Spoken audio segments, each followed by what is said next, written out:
దేశంలోనే అతిపెద్ద cultural festival కు హైదరాబాద్ వేదిక అయింది. 2 ఏళ్లకు ఒకసారి ప్రతిష్టాత్మకంగా నిర్వహించే లోక్ మంథన్ వేడుకలు మొదలయ్యాయి. ఈ కార్యక్రమంలో మాజీ ఉపరాష్ట్రపతి వెంకయ్య నాయుడు మాట్లాడుతున్నారు. ఆ లైవ్ చూద్దాం. అది మంచిది కాదు. తిరిగి మన పూర్వ సంగీతానికి, సాహిత్యానికి, సాధనాలకు మనందరం కూడా కట్టుబడాల్సి ఉంది. మీకు ఒక సంగతి చెప్తున్నాను. నేను ఎందుకు ఇప్పుడు దోహా వెళ్తున్నాను, ఖతార్. అక్కడ ఉండే అరబ్ దేశాల్లో ఉండే భారతీయులంతా ప్రపంచ తెలుగు సాహితీ సదస్సు, literary conference of Telugu across the globe, they are holding there. We should feel proud of our people there. గర్వించాలి మనం. అలాంటి వాళ్ళు అక్కడ వేస్తున్నారు. మనం ఇక్కడేమో మర్చిపోయేంత ఇంగ్లీష్ కాన్వెంట్ వైపు పరిగెత్తూ ఉన్నాం. ఇంగ్లీష్ నేర్చుకోండి. ఎప్పుడు ముందు అమ్మ భాష నేర్చుకున్న తర్వాత, ఆ తర్వాత ఇతర భారతీయ భాషలు తమిళ్, తెలుగు, కన్నడ, మలయాళీ, పంజాబీ, అస్సామీ, భోజ్పురి, ఛత్తీస్గఢీ. ఐసా బహుత్ సుందర్ భాష. ఆ ఛత్తీస్గఢ్ పాట పాడుతుంటే ఇందాక విన్నారు కదా, భాష రాకపోయినా ఎంత మనసుకు ఎంత ఆనందంగా ఉందో చూడండి, ఎంత సంతోషంగా వాళ్ళు ఆలాపించారో చూడండి. అలాంటి వాటిని మనం మర్చిపోకూడదని మీ అందరికీ కూడా నేను మనవి చేస్తూ, ప్రతి రాయిలో చివరకు, ప్రతి జీవిలో చివరకు నీరు, నేల, గాలి, ఆకాశం, ఇలా అన్నిటిలో భగవంతుణ్ణి చూడగలిగిన సంస్కృతి భారతీయుల యొక్క సొంతం. అందువల్ల అలాంటి సంస్కృతిని మనం అందరం కాపాడుకోవాలా. బ్రహ్మచర్యం, గృహస్థం, వానప్రస్థం, సన్యాసం అనే ఈ చతురాశ్రమ ధర్మాలను మన సంస్కృతి నిర్వచించింది. బ్రహ్మచర్యంలో భాగంగా అడవుల్లో విద్యాభ్యాసం చేసేవాళ్ళు అప్పుడు రాజులు కూడా వెళ్ళి గురువుల దగ్గర, రాజకుమారులు అయినా సరే, గృహస్థ ధర్మంలో సమాజ సేవలో తరించి ఆ వయసు తర్వాత వానప్రస్థంలో ప్రవేశించి ప్రకృతితో తిరిగి మమేకం కావడం మన యొక్క జీవన పద్ధతి. ఆ తర్వాత ఆత్మ సాక్షాత్కారానికై ఆ భగవంతుడిని ఆధ్యాత్మిక భావన చేయడం, ఇది మన భారతీయ పద్ధతి. దీన్ని అందరూ కూడా జీవితంలో గుర్తుపెట్టుకోవాలా. ఈ విషయంలో ఆహార విహారాలకు ప్రత్యేక మూలం ఏదైతే ఉందో అది మన ప్రకృతి. ఆ ప్రకృతిని మనం స్నేహంగా ఉండాలి. Be friendly with the nature, culture together for your bright future. This is my advice to all the youngsters. Nature, culture together for bright future.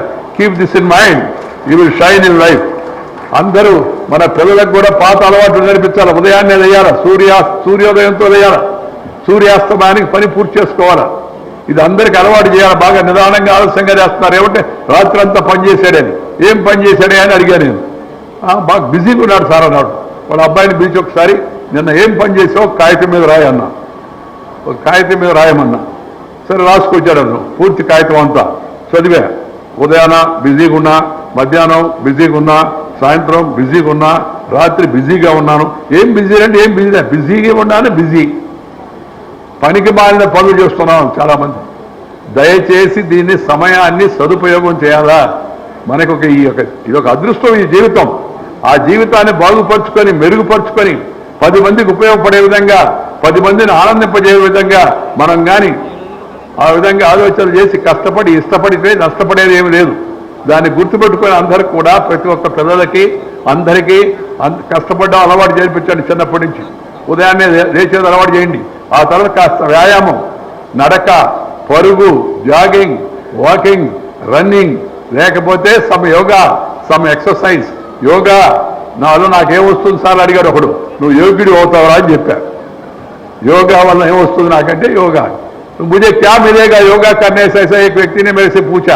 मैंने कहा आप योगा करने से योग्य बन जाओगी. అందువల్ల నువ్వు యోగ్యుడు అవుతారా ముందు, కాబట్టి యోగా నేర్చుకోవాలి. ఆ యోగా నేర్చుకోవాలి. సూర్యుడిని, చంద్రుడిని మనం ఆరాధించాలి. ఆ యోగా మొన్న ఎవరో చెప్పాడు, సార్ యోగా చేయడం మంచిదే కానీ యోగా అంటే దాంట్లో మళ్ళా సూర్య నమస్కారాలు ఉంటాయి సార్ అని. నీకేమైనా ఇబ్బంది లేదు సూర్య నమస్కారాలతో? సూర్య నమస్కారంతో ఇబ్బంది అయితే చంద్ర నమస్కారం చేసుకోరా అని చెప్పాను వాడికి నేను. Yoga has no religion. It's a culture which is given by our great forefathers. So keep that in mind.